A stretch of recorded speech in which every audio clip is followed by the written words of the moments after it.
a guaranteed formula is only possible for a certain group of people. But for most people, there's no guaranteed formula because you have to keep going with tested assumptions. For most new and inexperienced entrepreneurs, there's no guaranteed formula. You just go with assumptions and you are testing it, because when you think about it, you are doing something you've not done before. Why would there be a guarantee? It would be unfair for there to be a guarantee. It's like getting a guarantee on the outcome of a match when you have not played that match. It will not be fair to even you that you are playing that match. Why expend the energy when you know the result? Baked into the assumptions mean you cannot get a guarantee. But there are some people that have guarantees. These are experienced entrepreneurs who have paid their dues. So when they tell you that Dangote initially brought out 12 billion to build the refinery, then now he has cost 20 billion to build the refinery. When you think about it, what sane person risks almost all of his empire 20 billion? Because only Nigerian banks, I don't think Nigerian banks alone could do it. He even got money from outside. Dangote essentially took a bet on himself, because if that refinery failed, that was all of him going down. But that was an intelligent bet, because since the 1970s, Dangote gradually started with imports. He was a trader. Then he went into production manufacturing. He has done cement. Cement is just as complicated as refinery, because you need raw materials. You need to extract them. You need to process them.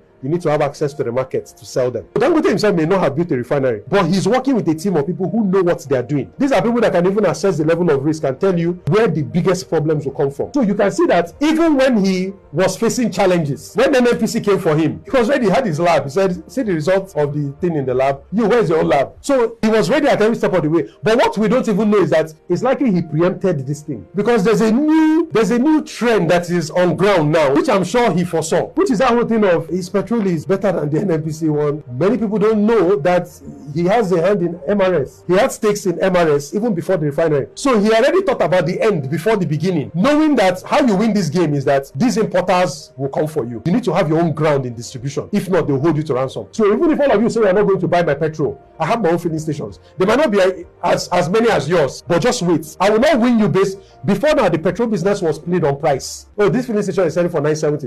This guy has now brought in a different dimension. Right now, his petrol is selling for about 20 naira less than the normal price. But I'm betting that it will end up going higher than the imported price. Why? He's not playing a game of price. He's now playing a game of quality. This is the first time in the downstream that we're playing a game of quality in that business, because whenever petroleum products land in Apapa, all of them are usually the same thing. We don't know what is inside. They sell it to all of them. That's the same thing they sell across the country. So you cannot compare this filling station zone to another. We're not doing quality then. Now we're playing a game of quality. When I'm not telling you that you can buy this petrol, same quality, to last you 2 times, whatever it is. That is the innovation you can bring in. You have to be an experienced entrepreneur for there to be a guaranteed success. Yes. For you in what you're doing. Because the traps that would have held you, you've been caught by those traps before. I've heard lots of many entrepreneurs will say, or even successful people will talk about the fact that there are some things that